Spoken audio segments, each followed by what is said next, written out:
Southern Africa's white rhinos have never been more threatened. The species is currently on the verge of extinction, and unless more can be done to protect these magnificent animals, the legacy for our children will be one of extraordinary loss. But there is hope.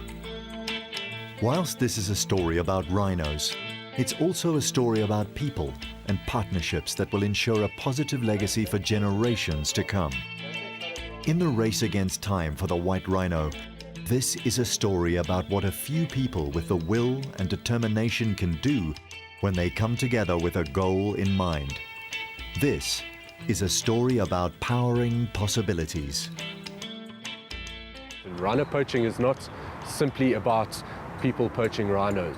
It gets simplified. Because it's a complex situation, it means that we need to take a multi-pronged approach to find solutions to the situation. And to do that, the requirement to get as many different people with as many different skills and expertise involved in the situation as possible. In June 2014, the Game Rangers Association of Africa spearheaded a secret initiative to relocate 12 rhino from Exxaro's Manketti Game Reserve to a Rapa Game Reserve in Botswana, owned by Debswana Mining Company. Thanks very much for everybody for being here. Leading the team and overseeing the capture and translocation was Marius Fulls, Research Manager at Manketti Reserve. 7 o'clock, we start capturing at 7 o'clock tomorrow morning from the holding area.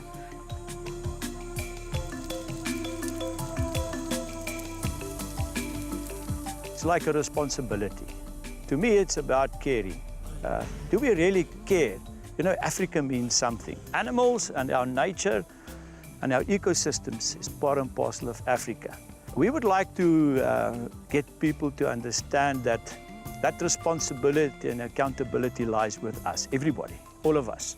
A day like this, again, it's a reaffirmation and a commitment of Exxaro that mining and wildlife can truly exist together. We've got 16,000 hectares around the mine here, and between us and the power stations. And for me, to see mega industry in harmony with the ecosystem is very, very important. To go there to Rapa and to see them be released there is going to be fantastic.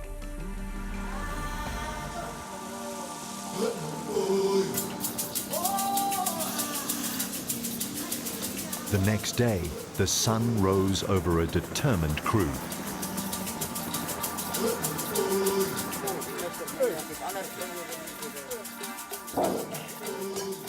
We've got a deadline by which time the convoy must leave, to leave us enough time to go through the border post, and we need to try to get all the animals on the crates by then. We're going to operate with 2 capture teams, 2 helicopters, basically 2 totally duplicated teams.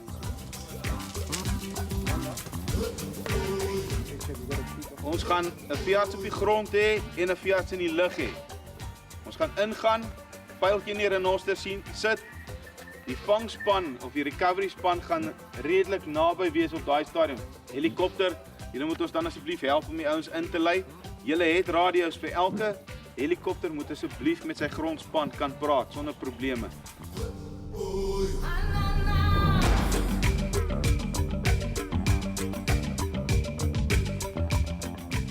Big industry, big corporates have a huge role to play in conservation.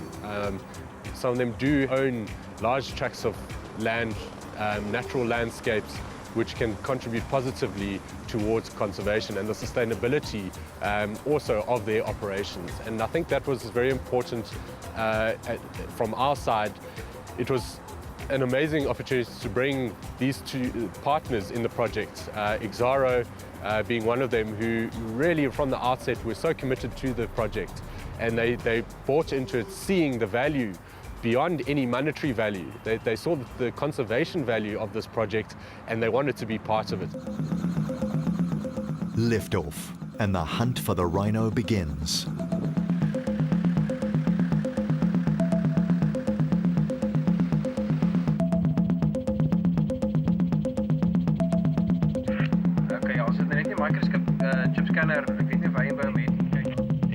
Almost immediately, the team spots a crash of rhino moving through the bush.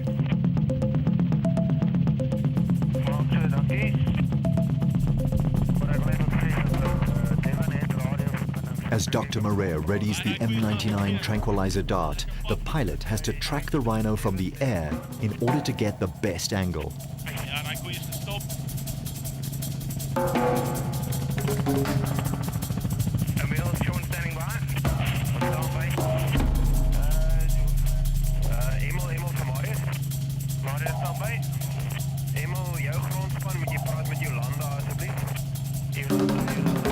Finally, he's ready to take the shot.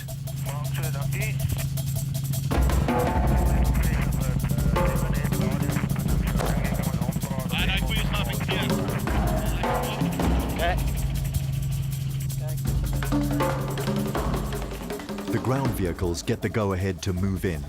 Now begins a critical stage. The chopper has to land the vet in a clearing as near to the darted rhino as possible in order for the vet to link up with the ground crew and move in.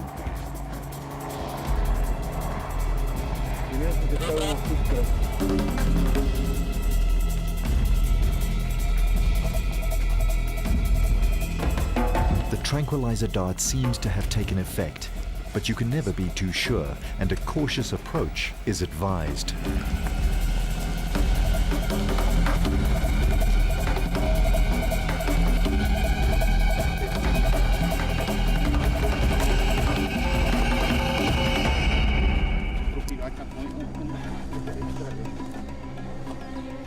M99 is an amazing drug, and there's a huge amount of trials that have obviously gone into these immobilizing drugs. It's a strange scenario is that each animal responds differently to the drug. So rhinos require a certain amount, and it's got nothing to do with the size of the animal. Nyala, for example, probably take more of the drug than a rhino. Although sedated, it's still advisable to keep a grip on the rope.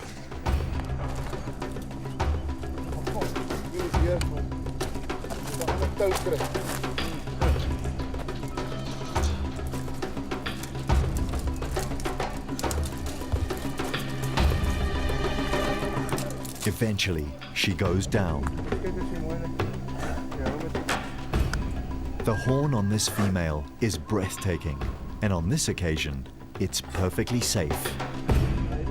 As Dr. Maria picks the thorns out of his face, the ground crew have joined him to begin the process of sedating, documenting DNA, and notching.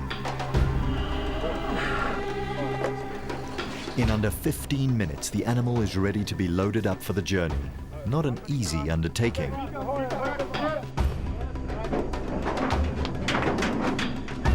Thank you. Okay. Leave the earplug for now. We're giving some diazepam, just so she stays nice and calm while we're loading her and moving her around now. With the mother loaded, the capture team turns its attention to her calf.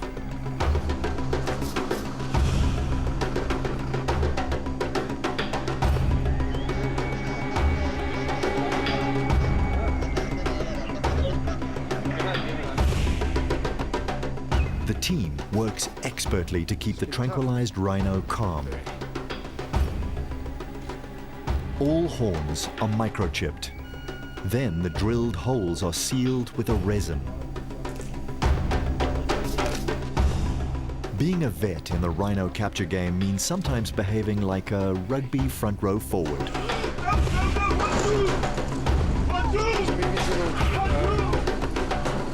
Little box up the way.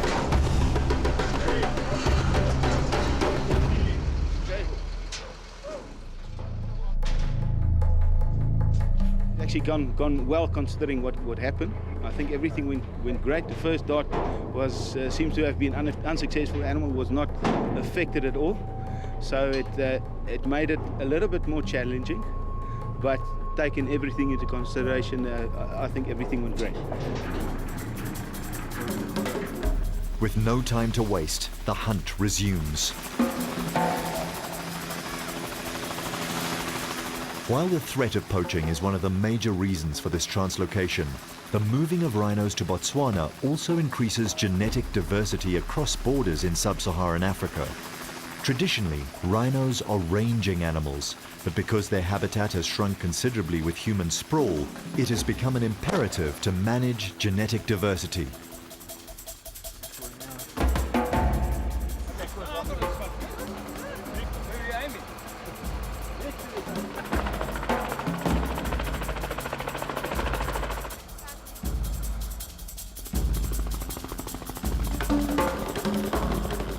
Capturing 12 rhinos in 8 hours is a complicated and unpredictable undertaking, and sometimes the best laid plans often go astray. Plans have changed slightly.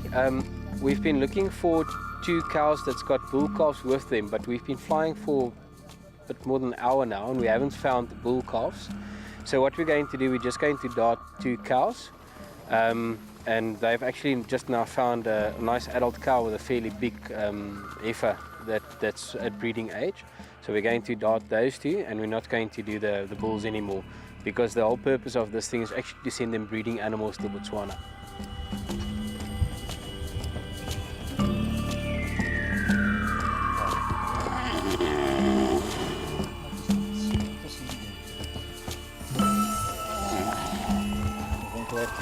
Just checking the colour of the blood. These are all parameters that we use to just see how she's doing while we're waiting for the trucks to get here. But she's fine at this stage.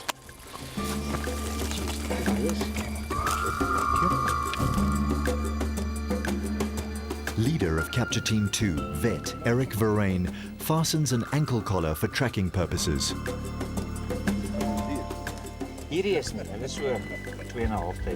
Besides Exxaro, other sponsors were brought on board to assist with the cost of a translocation of this nature.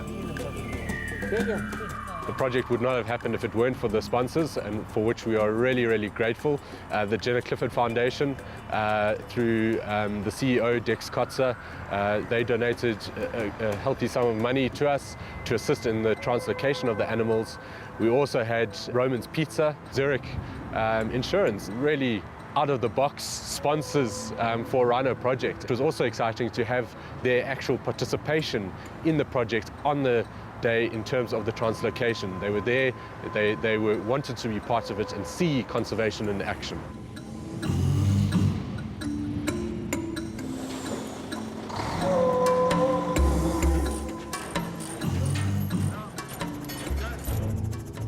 The sun is now high in the sky, and against the backdrop of Exxaro's Grootegeluk coal mine, the choppers go in search of the last rhino.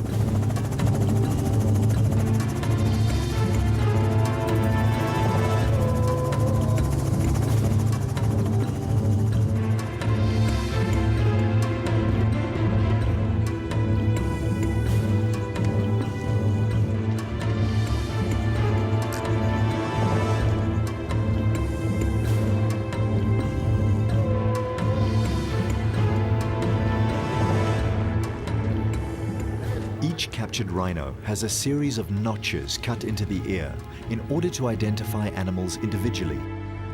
This corresponds to a number on a central database, which allows animals to be effectively monitored. This system has been so effective in Botswana that rangers can now readily identify individual animals and give them all personalized names. These were the last 2 animals, yes. 2 very nice cows that we captured. So yeah, from here we're going to just crate them all, and then the convoy is going to depart. We're sending then 10 females to Botswana, and 6 of them are adult cows. Probably all 6 of them are pregnant already. So in effect, you can talk about 16 animals that we're going to send them. first animal's been standing on the truck since 8 o'clock this morning. It's about 2 o'clock already, so we need to get going. So we made a call. We're leaving the 2 young bulls. We're just sending the 10 females then.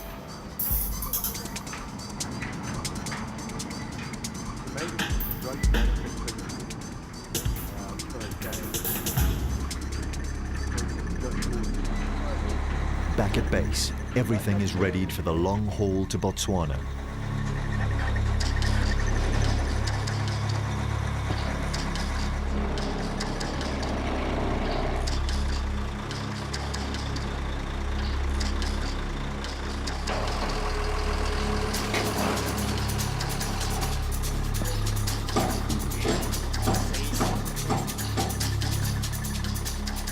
These are the seals that we close the doors with, and then we record all the numbers on the seals, and then we communicate with the Botswana people that this is a documentation, it's got these seals. So when the trucks go into Botswana and then they arrive there and then they check the seals against the information that we gave them or we emailed them, just to make sure that this was not open along the way to Botswana. The convoy sets off slightly behind schedule, headed for the Botswana border.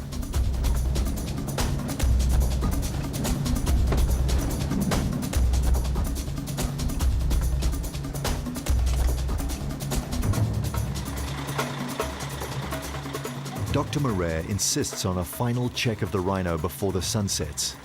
With such a valuable cargo, every stop is a danger to both the rhino and the humans. Tight security is an imperative.